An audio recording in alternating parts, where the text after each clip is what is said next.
quand il sent le dernier souffle quitter son corps et qu'il la regarde dans les yeux. Eh bien, celui qui est dans cette position, c'est Dieu. Bonjour et bienvenue mes amis pour une nouvelle vidéo en exclusivité toujours sur ma chaîne YouTube pour une présentation cette fois-ci de film. En fait, c'est le même thème que le film d'hier, c'est Ted Bundy, donc le criminel. Donc si vous avez suivi ma vidéo d'hier, vous saurez que en fait ça va encore parler de Ted Bundy. Ted Bundy, c'est un serial killer, c'est-à-dire un tueur en série américain qui a tué plus de 30 femmes exactement. Il aurait déclaré en avoir tué 38 femmes. 38 femmes, mais les enquêteurs pensent qu'il en aurait tué plus d'une centaine. Donc Ted Bundy, le titre de ce film, c'est American Boogeyman. Je l'ai vu hier soir, je l'ai vu entièrement hier soir. C'est un film sombre, c'est un film effrayant. Et Boogeyman, ça signifie en anglais le croque-mitaine, mes amis, le croque-mitaine. Donc c'est un film qui est effrayant, qui est déconseillé, je dirais, au moins de 16 ans, voire au moins de 18 ans, en tout cas au moins de 16 ans, ça me paraît une bonne chose. Donc c'est avant tout un thriller, un crime. La durée de ce film est 1h50 minutes. La date de sortie, c'est le 16 août 2021. L'origine de ce film, c'est les États-Unis, c'est-à-dire USA. Le réalisateur, c'est Daniel Farran. Et donc, comme j'ai dit, Ted Bundy American Boogeyman. Boogeyman, c'est le croque-mitaine américain. Pourquoi? Parce qu'il a fait peur. Il a fait peur à énormément de jeunes femmes. Il s'est attaqué aux jeunes femmes essentiellement de moins de 28 ans. Mais il aurait tué aussi une gamine. Il aurait commencé par tuer une gamine. Mais tout ça, on va le voir. Vous allez le voir dans le film. Donc, je vais en parler. D'abord, les acteurs. Alors, les acteurs, l'acteur principal, c'est Chad Michael Murray. Chad Michael Murray qui joue le rôle de Ted Bundy. Il y a aussi Holland Roden, Lin Shaye et Greg Kramer. Donc, je vais boire un peu. Toujours un problème de voix. Comme je l'ai déjà dit dans une de mes vidéos, en fait, j'étais militaire, j'étais élève sous-officier. On m'obligeait à crier et à un moment donné, je suis devenu aphone. Je suis arrivé à devenir plusieurs fois aphone, donc perdre sa voix. Et normalement, je parle doucement. Le problème, c'est que si je parle doucement dans mes vidéos, on ne m'entend pas. Donc, je suis obligé de faire travailler mes cordes vocales. Je suis obligé d'élever la voix pour donner un peu plus de peps, un peu plus de tonus à mes vidéos. Mais si c'était dans la vraie vie, si vous étiez à côté de moi, je parlerais doucement, avec calme et tout ça. Mais ça serait un peu ennuyeux pour ce type de vidéo parce que je veux donner du peps, je veux vous donner de la force parce que grâce à vos commentaires, vous aussi, vous me donnez la force, vous me donnez envie de poursuivre, vous êtes très chaleureux avec moi, je vous en remercie. Donc, je réponds de temps en temps aux commentaires. Et, ah oui, je voulais vous dire aussi les buts. Le but que je me suis fixé, donc, c'est qu'avant la fin de l'année 2022, pour cette chaîne YouTube qui a démarré donc le 1er janvier 2022, j'espère arriver avant la fin de l'année 2022 à avoir plus de 1000 abonnés.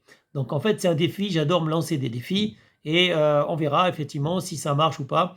Mais apparemment, ça démarre assez bien et j'espère peut-être grâce à certaines vidéos, une vidéo en tout cas qui a fait le buzz, mais d'autres vidéos peut-être j'espère en tout cas qui vont faire le buzz.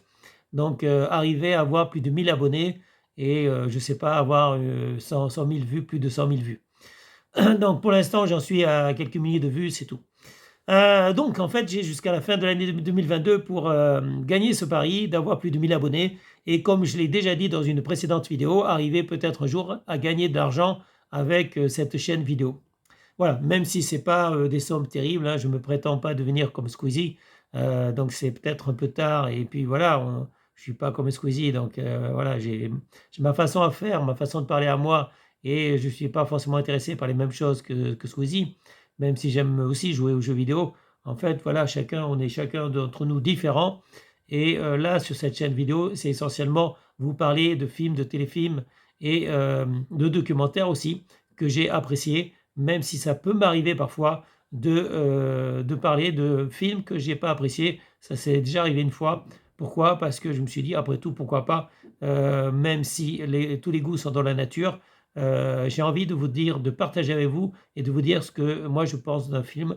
Et même s'il ne m'a pas plu, des fois, ben, je vais balancer un film, je vais balancer ce que moi je pense du film. Alors que à chaque fois, si je parle d'un film, normalement, c'est que j'en pense du bien et donc j'en dis du bien. Donc le film de Ted Bundy, American Boogeyman, et rien à voir avec le film de Netflix, hein. Rien à voir avec le film dont j'ai parlé hier. En fait, Ted Bundy, on a plusieurs facettes de ce personnage. Donc selon les documentaires, les films, j'avais déjà vu des documentaires, des films sur Ted Bundy. En fait, Ted Bundy, c'est un serial killer très connu aux États-Unis. Et il a, évidemment, comme il a fait beaucoup parler de lui, les gens ont beaucoup écrit. Il y a eu beaucoup de documentaires, de films et de séries sur lui. Et donc là, c'est la deuxième fois que je parle de cet Américain Ted Bundy. Peut-être que ça ne sera pas la dernière fois, mes amis. Pourquoi? Parce que c'est un personnage fascinant. Dans le film d'hier de Netflix, on ne se ressentait pas en fait tout le monstre qu'il était. En fait, on se disait même, est-ce qu'il est vraiment coupable? Donc il y avait peut-être une part de mystère, il y avait une possibilité que les preuves ne soient pas suffisantes, mais là carrément, avec ce film-là, Ted Bundy, American Boogeyman, là, il n'y a aucune possibilité qu'il soit innocent. Là, effectivement, c'est un film à charge, un film qui l'accable. Bon, Ted Bundy, évidemment, il est mort, il a été donc exécuté sur la chaise électrique. Donc, évidemment, on ne va pas le défendre maintenant. Mais éventuellement, on pourrait faire un film qui prenne sa défense. Mais là, c'est pas possible, mes amis, parce qu'il y a trop de preuves contre lui. Et c'est vraiment un monstre. Donc, l'intérêt, c'était de savoir pourquoi il agit comme ça, pourquoi il s'est prétendu innocent jusqu'à la fin, jusqu'à ce que quelques jours avant qu'il passe sur la chaise électrique, où il a avoué environ 38 meurtres, 38 meurtres de jeunes femmes, alors que en fait les enquêteurs supposent qu'il en a tué plus d'une centaine. Donc on peut se demander en fait c'est quoi ce psychopathe, c'est quoi, pourquoi en fait avoir tué des jeunes femmes de moins de 28 ans, des jeunes femmes jolies, belles, etc., qui avaient toute la vie devant elles. Et en fait, on comprend mieux, avec Ted Bundy, American Boogeyman, on comprend mieux ce croque-mitaine qui a une double personnalité, mais pas qu'une double personnalité. D'un côté, c'est un gentil, charmeur, etc., qui plaît aux femmes. D'un autre côté, en fait, le problème, c'est que il a été, sa mère, en fait, était très jeune quand il a eu son fils, quand elle a eu son fils. Et donc, Ted Bundy n'a pas été élevé par sa mère. C'est-à-dire que les parents de la jeune fille, en fait, la jeune fille qui allait encore à l'école, lui a dit tu avortes. La jeune fille ne voulait pas avorter. Et donc, la maman, la grand-mère, enfin la mère de Ted Bundy, a dit si tu veux le garder, c'est moi qui vais l'élever, toi tu seras sa sœur, tu te considéreras comme sa sœur. Et c'est pour ça qu'il n'a pas été élevé avec l'affection de sa mère qui devait jouer le rôle de sa sœur. Et ça explique pourquoi il est perturbé en fait. Ted Bundy très très perturbé, hein. C'était pas un enfant vraiment normal.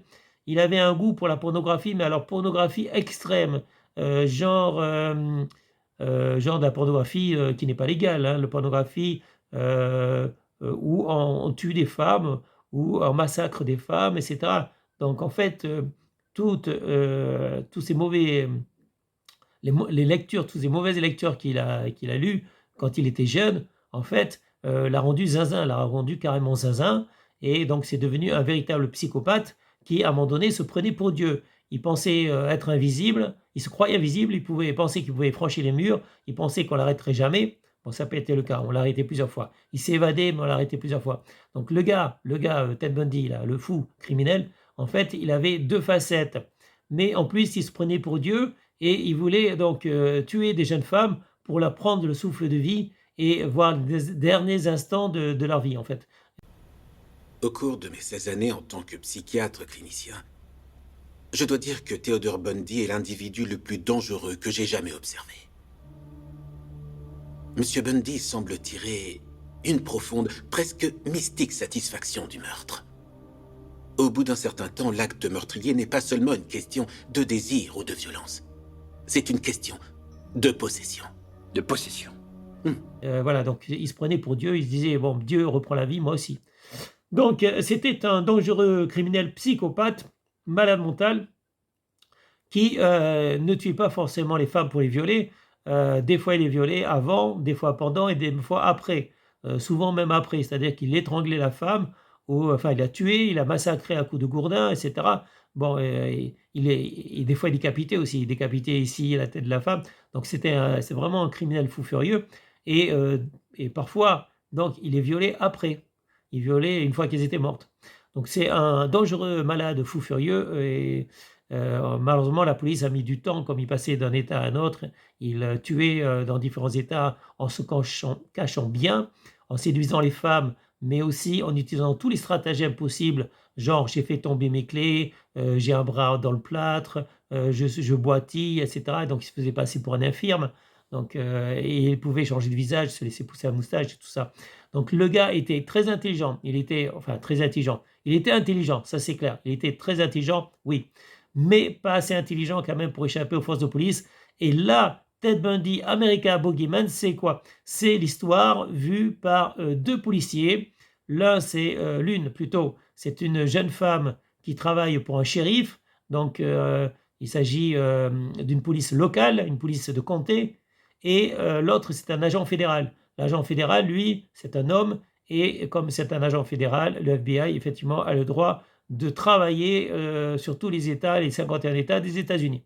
Mais par contre, la police locale, elle est obligée de respecter la limite territoriale du comté. C'est-à-dire qu'elle ne peut pas enquêter en dehors de son comté. Et c'est pour ça que Ted Bundy, avant que le FBI s'intéresse à lui, Ted Bundy, il était intouchable, presque intouchable, puisqu'il passait, dès qu'il avait commis des meurtres, trop de meurtres en fait, ou dès qu'il y avait des témoins qu'il avait vus et qu'il n'avait pas pu tuer, eh bien, il passait d'un état à un autre état. Voilà, il s'échappait. Il s'échappait et donc l'enquête reprenait à zéro puisque ce n'étaient pas les mêmes shérifs qui s'occupaient de l'affaire.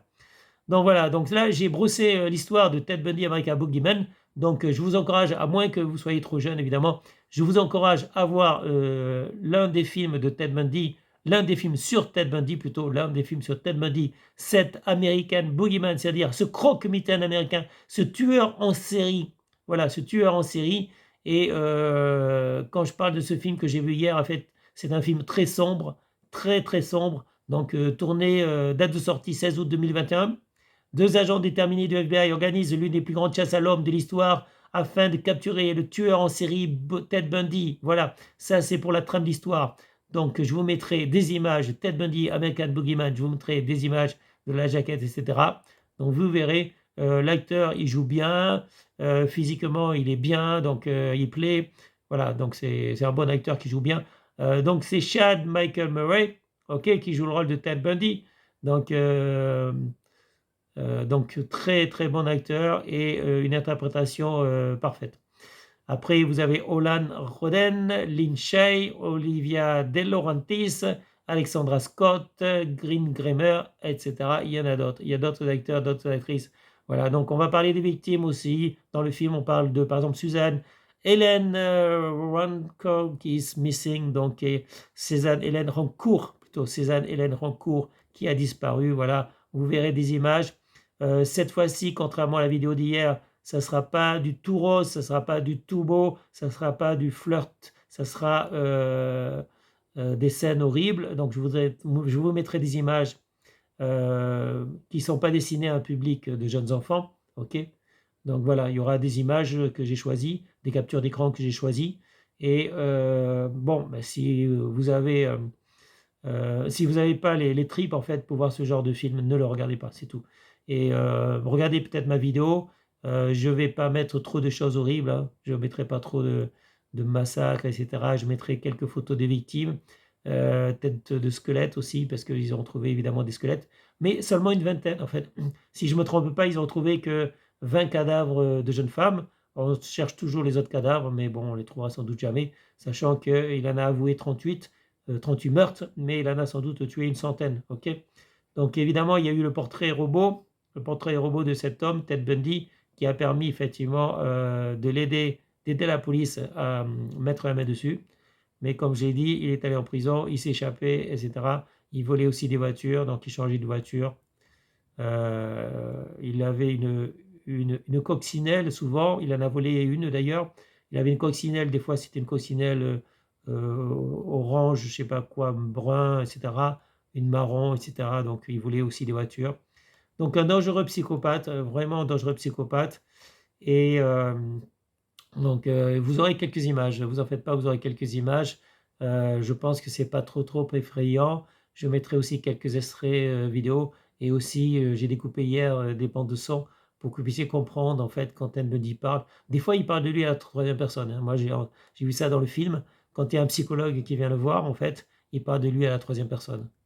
Ça permet aussi de ne pas faire des aveux. Parce que quand on dit, par exemple, j'ai fait ceci, j'ai fait cela, j'ai tué des personnes, j'ai caché les corps, j'ai gardé des photos de, comment dire, des meurtres, etc., des personnes que j'ai tuées.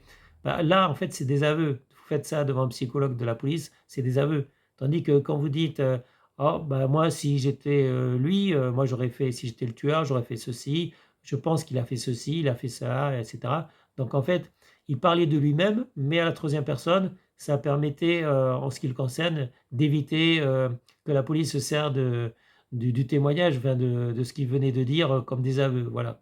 Donc, bon, vous verrez quelques squelettes, des autopsies, enfin une autopsie. Voilà, lui devant un psychologue, en fait. Et quand vous verrez le film, vous verrez aussi que c'est un personnage vraiment très bizarre.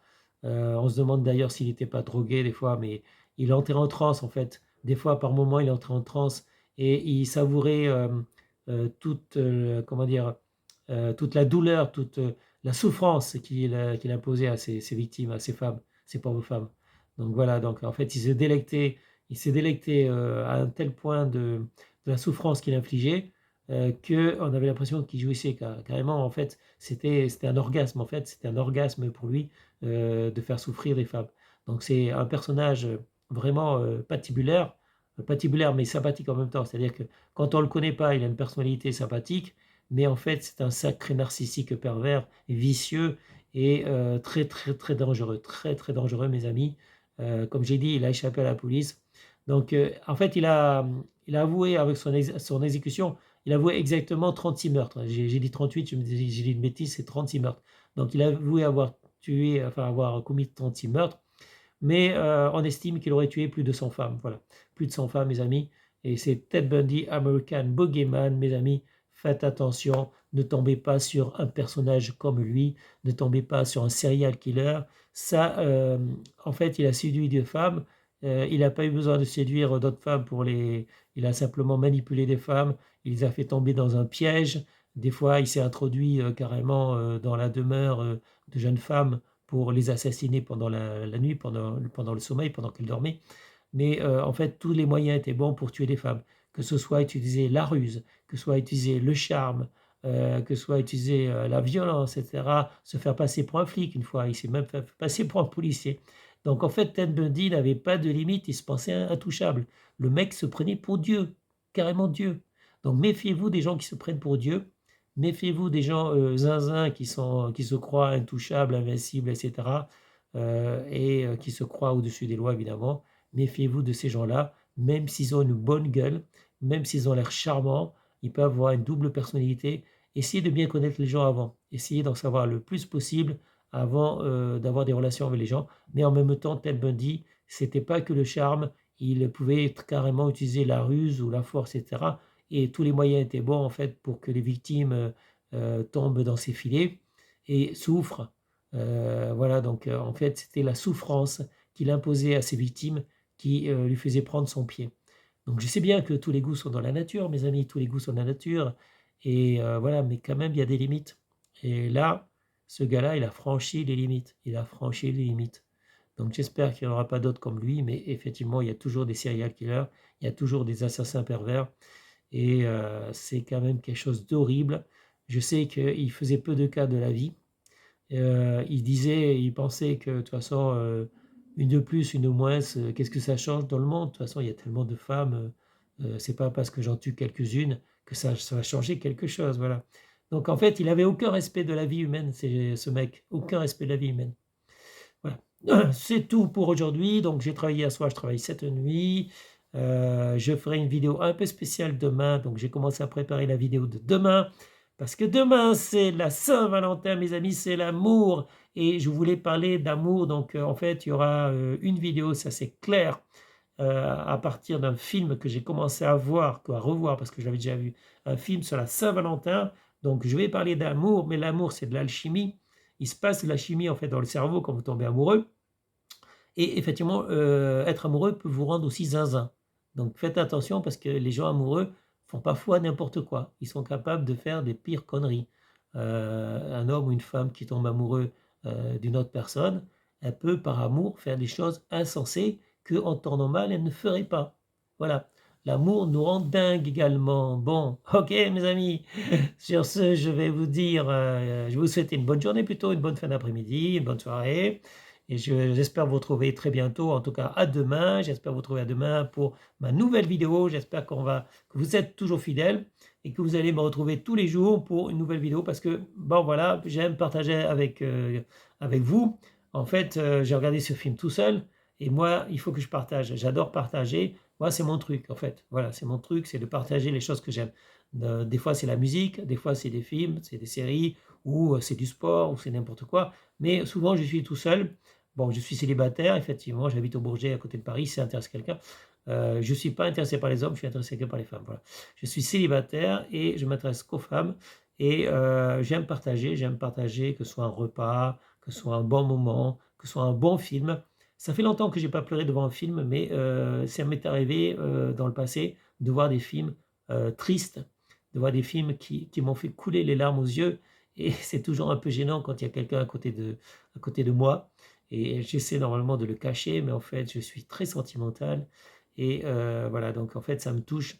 Bon, évidemment, je ne dis pas que ce film que sur Ted Bundy me touche pas, ça m'a touché aussi. Mais en fait, j'ai fait du droit pénal. J'ai fait 3 ans de droit à la fac de Bordeaux 4.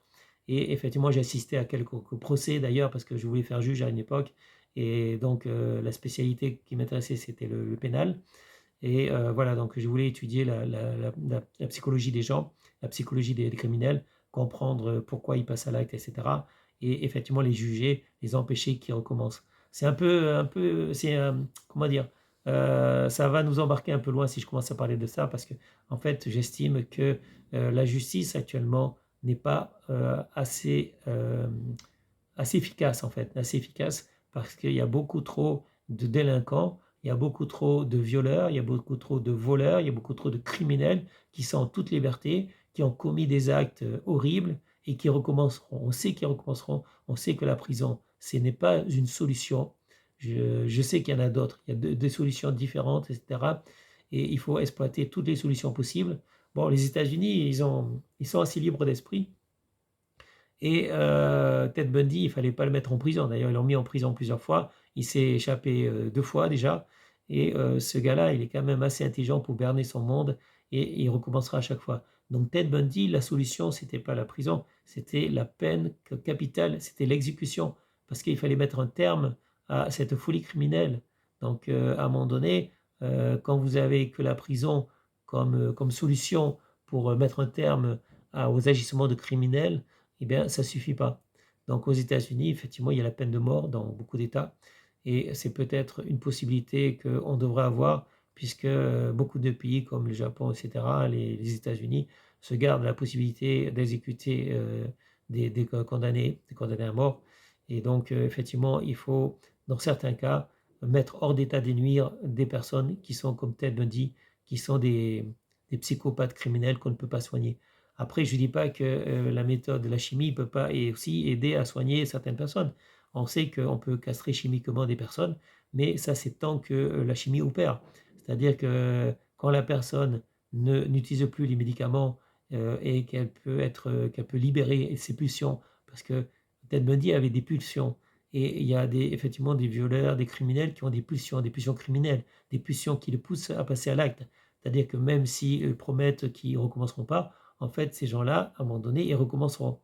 Donc, si vous voulez sauver les gens innocents, c'est-à-dire les pauvres enfants, les femmes, toutes les personnes qui n'ont rien fait, etc., et qui risquent un jour d'être massacrées simplement parce que la justice n'a pas fait ce qu'elle devait faire, mais voilà, donc ça, on pourrait remettre en cause, en question en tout cas, la justice, et la prison n'est pas la solution unique. Il faut garder des solutions et garder la prison effectivement comme une solution, mais ce n'est pas la seule. Donc voilà, bon, pour en revenir à Boogeyman, comme je vous l'ai dit, mes amis, c'était un criminel. Ça méritait qu'on en parle. Effectivement, il y a eu beaucoup de films et de séries. Demain, ça sera une autre histoire. Demain, c'est l'amour. Demain, c'est la Saint-Valentin. Si vous avez une Saint-Valentine ou Saint-Valentin, n'hésitez pas, n'oubliez pas de lui souhaiter donc l'amour que vous lui portez. Et si vous êtes célibataire, ben, ne vous en faites pas parce que la roue tourne. L'amour, ça va, ça vient. C'est comme le sexe, ça va, ça revient. Un coup, vous avez de l'amour, un coup, vous n'en avez pas. Un coup, vous êtes amoureux. Effectivement, quand vous êtes amoureux, vous êtes content. C'est une espèce de chimie qui se passe dans votre cerveau. C'est-à-dire que ça peut vous rendre heureux, euphorique même. Le sexe aussi, parce que ça crée des endomorphines. Donc, le fait de jouir, par exemple, donc libère une substance qui est sécrétée par le corps, c'est ce qu'on appelle les endomorphines. Ça vous rend heureux et ça vous endort aussi d'ailleurs. Ça permet de dormir bien aussi. Donc en fait, le sexe est une bonne chose, mes amis. Il faut savoir utiliser le sexe. Évidemment, si la personne est toujours d'accord, parce que on ne peut pas forcer les gens à faire quelque chose qu'ils ne veulent pas. Ok? Donc c'est entre personnes qui sont consentantes, qui sont effectivement majeures. Donc voilà, il ne faut pas forcer les gens à faire des choses qu'ils ne veulent pas. Mais le sexe, ça peut être une bonne chose. Ça peut être un plaisir qu'on donne, qu'on reçoit. Donc on partage en fait. Moi, je suis pour le partage. Donc effectivement, peace and love, mes amis. Je suis pour la paix, je suis pour l'amour. Donc faites l'amour, pas la guerre. Mais voilà, donc n'hésitez pas à vous défendre si par contre votre vie est menacée. Donc c'est pas la peine d'être une victime. Hein. Donc sachez vous défendre. Et Ted Bundy, donc c'était un criminel. La justice, le peuple américain, bah, il ne pouvait pas laisser faire ça. Il pouvait pas, il fallait qu'il se défende. Et la seule défense qu'il peut y avoir contre un criminel comme ça, un criminel aussi monstrueux, ce croque-mitaine, ce boogeyman, en fait, la seule solution, c'était de le mettre hors d'état de nuire définitivement, c'est-à-dire la peine de mort. Voilà, bon, comme je l'ai dit, j'ai travaillé hier soir, je travaille cette nuit, donc je vais en finir parce que je vais faire le montage de suite après. Donc là, j'ai terminé avec la vidéo. Après, je fais le montage et demain, on recommence avec une nouvelle vidéo, comme j'ai dit, sur le thème de la Saint-Valentin. Et je souhaiterais la Saint-Valentin demain d'ailleurs. Pour l'instant, je vous souhaite une bonne fin d'après-midi, une bonne soirée, une bonne nuit d'ailleurs. Et moi, je vais travailler et je vous dis à bientôt, en tout cas demain, si vous voulez bien, pour une prochaine vidéo. Et salut mes amis, ciao ciao, bye bye. Je veux que vous trouviez le monstre qui a fait ça à ma fille. Je veux que vous le retrouviez à tout prix. Et quand vous l'aurez retrouvé, je veux que vous lui tiriez une balle dans la tête.